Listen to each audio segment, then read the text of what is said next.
Welcome to Ray Dogg's Random Thoughts, the only podcast where we speak English. Or, at least, we used to before Gen Z, dictionaries, and progressives collectively hijacked the entire language. And I'm your co-host, Maggie. Today's episode is called No Cap, Words Don't Mean What They Used to. And if you don't know what no cap means, congratulations, you're an adult. We're talking slang, we're talking language shifts, and we're definitely talking about how words that used to be clear, helpful, and logical now mean whatever someone feels like they mean that day. We'll compare slangs across generations, laugh at some of the most ridiculous Gen Z terms, and also get a little serious about how progressives have taken grammar, tied it to a chair, and waterboarded it with identity politics. Let's start here.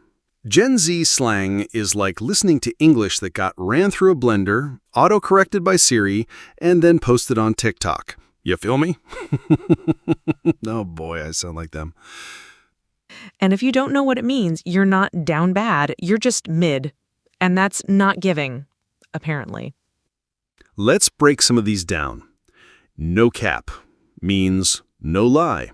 So if I say, "This episode is fire, no cap," I'm not lying. Bet means, okay, sure, got it. Slaps, that song is good, not physically violent. Drip means nice clothes, not water. Riz, your ability to flirt, not short for Rizzo from Greece, sadly. Delulu, delusional, because who has time to say 4 syllables anymore? Somehow we went from William Shakespeare to "that's bussin' fra-fra on God." Translation: "This is delicious. I promise I'm not lying." Or maybe it's a coded message for aliens. We'll never know. Let's rewind and compare that to older generational slang. Boomers, they had words like the cat's pajamas, far out, cool beans, solid, hunk, and fox. They spoke like characters in a drive-in movie. Quaint, harmless. Nobody was offended. Gen X came in with rad, wicked, tubular, home skillet. They were surfing the suburbs in their minds while watching MTV. Millennials gave us lit, YOLO, on fleek, Netflix and chill, which, spoiler alert, didn't actually involve watching Netflix. We were the first to confuse people on purpose. And now Gen Z, they communicate in emojis, abbreviations, and vibes.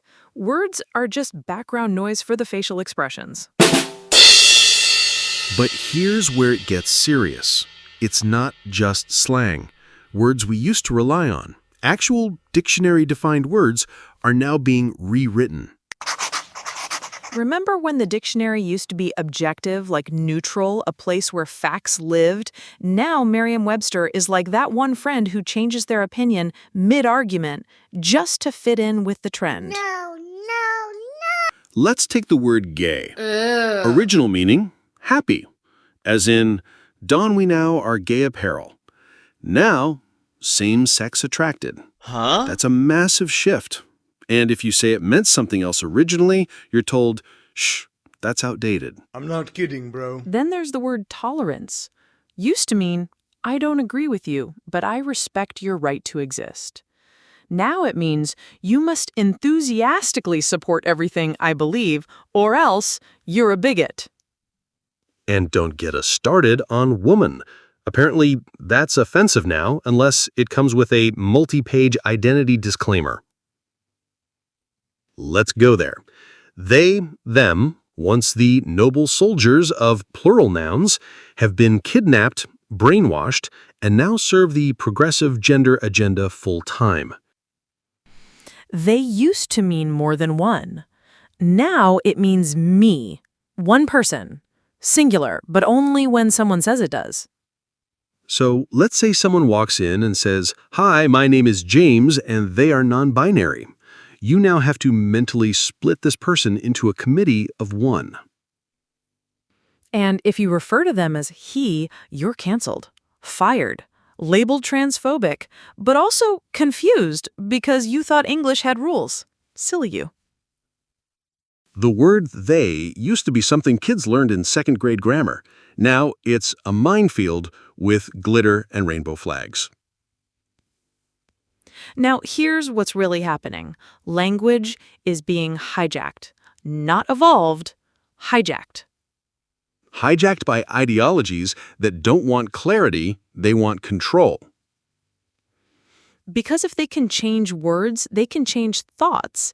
If woman means anything, then nothing means anything. Welcome to word soup.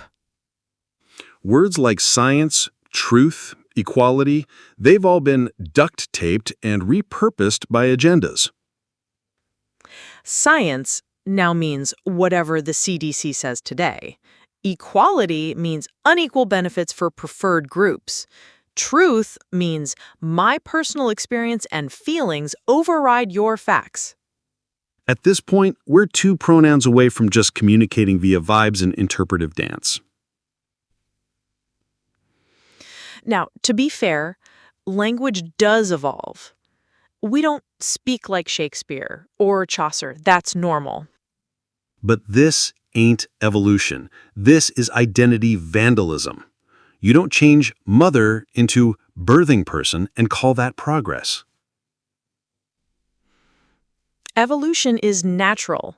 Hijacking is deliberate. We're watching meaning dissolve in real time, and nobody wants to admit it's happening. Teachers are now told to ask kids for their pronouns. Kindergartners barely know how to spell their own names, but let's make sure they identify as zer. We went from teaching the cat sat on the mat to the cat identifies as feline fluid and prefers the pronoun they, them. Parents aren't allowed to question it. Teachers aren't allowed to teach basic grammar anymore. But hey, everyone feels seen, even if nobody knows what the subject of the sentence is anymore. Now, look, all jokes aside, this matters. Language shapes reality. When we lose clarity, we lose community. We can't even agree on what we're talking about. You can't build a society on vibes. Words have to mean something, or everything collapses. And the moment someone says, that's just how language works, remind them, words matter more now than ever. If you can't define truth, you can't defend it. So what do? Start using words correctly. Teach your kids real definitions. Push back when institutions play linguistic gymnastics. And stop pretending confusion is compassion. It's okay to say, I'm not using they for one person. That doesn't make you hateful. It makes you grammatically awake. That's it for today's episode of Ray Dogg's Random Thoughts. If you feel shook, pressed, or triggered, good. That means you're still capable of understanding adjectives. Words don't have to be weapons, but when used right, they will cut through the garbage. Until next time, stay based, stay real, and no cap, stay literate. Random thoughts, politics, culture, religion. What is the vision? Random thoughts, politics, culture, religion. What